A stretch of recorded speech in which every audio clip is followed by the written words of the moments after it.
Good morning guys, मैं हूं आपका दोस्त दीपक। Welcome to my channel Divya खुशी मोटिवेशन। दोस्तों, आज के वीडियो का हमारा टॉपिक है गुस्सा यानी एंगर। आज हम बात करेंगे कि हम अपने गुस्से को कंट्रोल करते हुए कैसे अपनी इमोशनल हेल्थ को स्ट्रॉन्ग बना सकते हैं।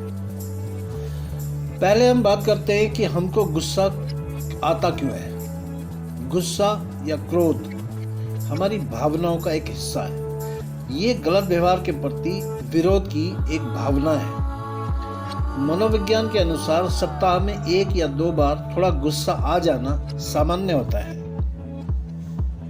नॉर्मली हमको गुस्सा कब आता है? जब कोई हमारी बात नहीं मानता या कोई बात हमारी मर्जी की नहीं होती या जो हमने कहा वो पूरा नहीं हुआ। लाइफ पार्टनर ने वो काम नहीं किया जो आपने उनको करने को दिया था। बच्चों ने वो नहीं किया जो उनको करने के लिए कहा गया था। या माता पिता ने आपकी बात नहीं समझी जो आप समझाना चाह रहे थे। कर्मचारी ने आपके आदेश की अवहेलना की। किसी ने आपका अपमान कर दिया। यही और ऐसे ही कारण होते हैं जिसके कारण हमको आपको गुस्सा आता है।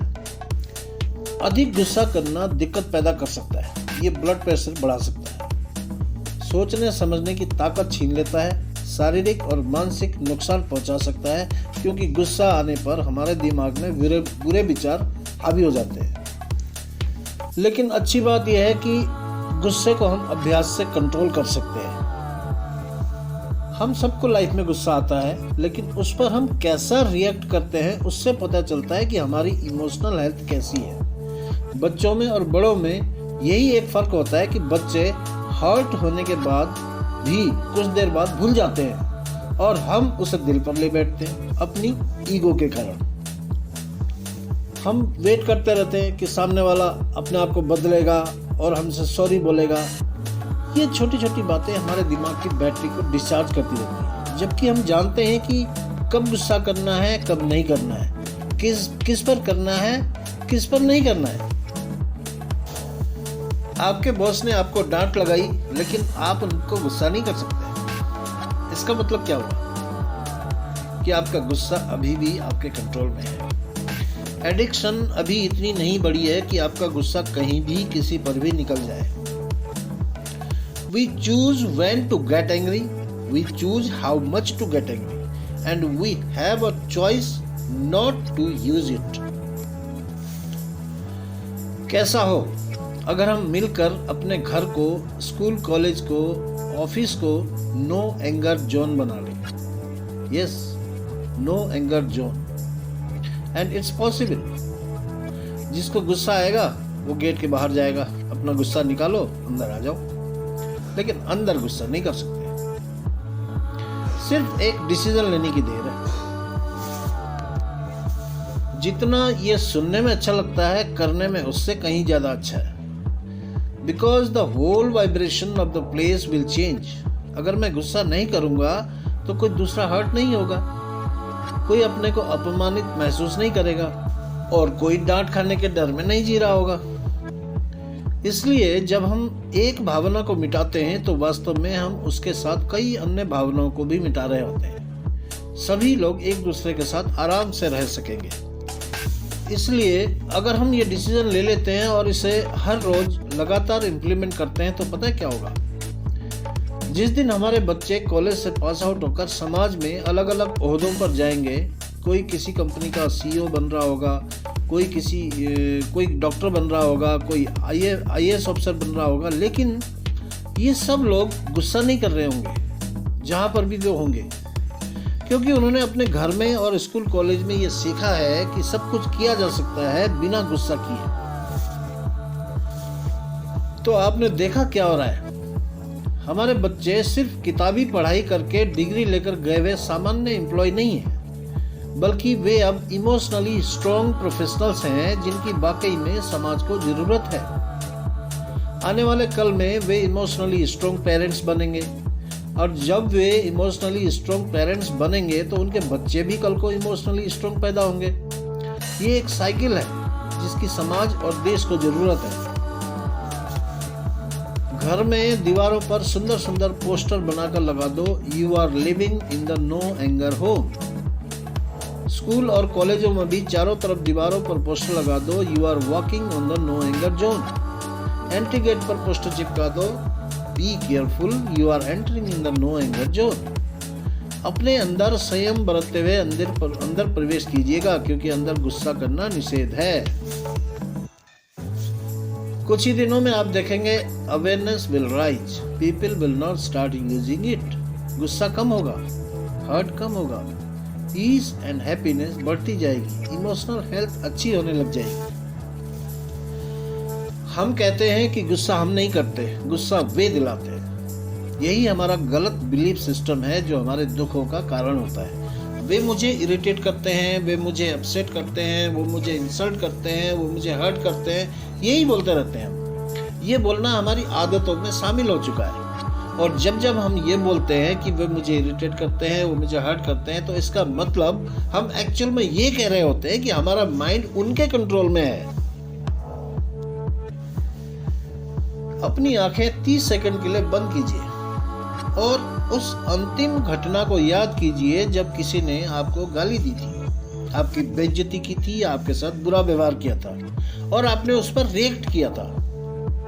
गुस्सा किया, नाराज हुए, जवाब में जो भी कहा, सिचुएशन बाहर थी, आपने रिएक्ट किया। उस पूरे सीन को याद कीजिए। अब उस पूरे सीन को रिवाइंड करें। सब कुछ सेम है, उन्होंने जो किया वो भी सेम है। अब सोचिए, सेम सीन अगर मेरे सामने कल आ जाए तो क्या मेरे पास दूसरे तरीके से जवाब देने का विकल्प है? अब आप उनके उसी गलत व्यवहार पर अपने आप को एक अलग तरह से रिस्पॉन्ड करते हुए देख पाएंगे। An emotionally stronger response, a right response, a healthy response. इसका मतलब ये हुआ कि आपका रिस्पॉन्स खुद आपके द्वारा चुना गया रिस्पॉन्स था।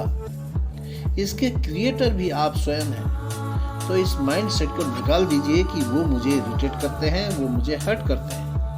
बल्कि कहिए, मैं खुद ही खुद को दुखी करता हूँ, मैं खुद ही खुद को चोट पहुँचाता हूँ, जबकि मेरे पास डिफरेंट तरीके से रिस्पॉन्ड करने का ऑप्शन भी रहता है। ऐसा पॉजिटिव बिलीफ सिस्टम सब कुछ बदल कर रख देगा।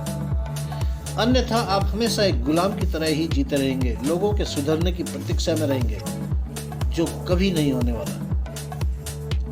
क्योंकि हम प्रतीक्षा में रहते हैं कि लोग मेरे अनुसार होंगे तब मैं खुश रहूंगा, इसलिए हम कभी खुश नहीं रहते। और क्योंकि हम खुश नहीं रह पाते, तभी हम इस स्थिति में आकर पहुंचते हैं, केवल एक माइंडसेट के कारण कि ये सब उनकी वजह से हुआ। उनकी तरफ देखते रहते हैं कि कभी हमें सॉरी बोले और मेरा मूड ठीक हो। ये गुलामी की जिंदगी है, इसे कहते हैं लाइफ ऑफ विक्टिम। भले ही मैं परेशान हो जाऊं, भले ही मुझे गुस्सा आए, मुझे सिर्फ अवेयर होने की जरूरत है। इसे मैंने खुद क्रिएट किया है, इसलिए अब मैं ही इसे ठीक करूंगा, क्योंकि सब कुछ मुझ पर निर्भर करता है। This is the power. ये शक्ति है, ये आपकी इमोशनल हेल्थ को बहुत स्ट्रांग बना देगा। गुस्से को कंट्रोल करने का एक और इमोशनल हेल्थ को बेटर करने का बहुत बढ़िया पावरफुल तरीका है माफी। जी हाँ, फॉरगिवनेस। जो हुआ उसको भूल जाना और माफ कर देना या माफी मांग लेना। ये इतना शक्तिशाली टूल है गुस्से को कंट्रोल करने का कि इससे बड़ी बड़ी अनहोनियां होने से बच जाती हैं। लेकिन ऐसा करने के लिए बहुत बड़ी हिम्मत चाहिए होती है। माफ कर देना और माफी मांग लेना इतना आसान नहीं होता है। इसके लिए हमें अपने ईगो को पैरों तले कुचलकर अपने दिल को पाक, साफ और विशाल बनाकर ये हिम्मत जुटानी होती है, और फिर जो हुआ उसके लिए माफी मांगनी होती है और सामने वाले को माफ भी कर देना होता है। ऐसा कर पाने वाला व्यक्ति जीवन में कभी दुखी नहीं होता, क्योंकि उसने अपने इमोशंस के क्रिएशन की जिम्मेवारी को खुद लेना सीख लिया होता है।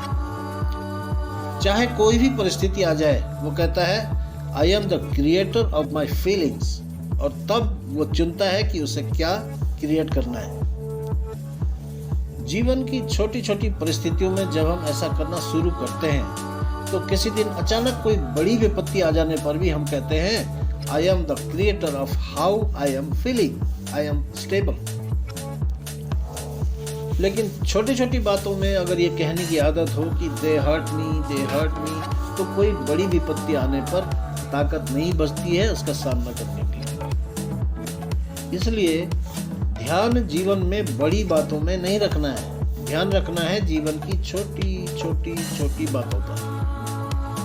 और जीवन में कभी भी ये मत कहिए ये मुझसे नहीं होगा, इसके बिना मैं नहीं रह सकता।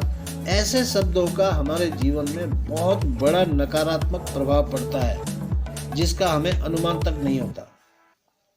बल्कि ये कहना शुरू कर दीजिए आज से कि yes I can do it, let me try, it's alright, no problem, it is possible. इससे आपके अंदर एक पॉजिटिव एनर्जी का संचार होगा और असंभव काम भी आपको आसान लगने लगेंगे।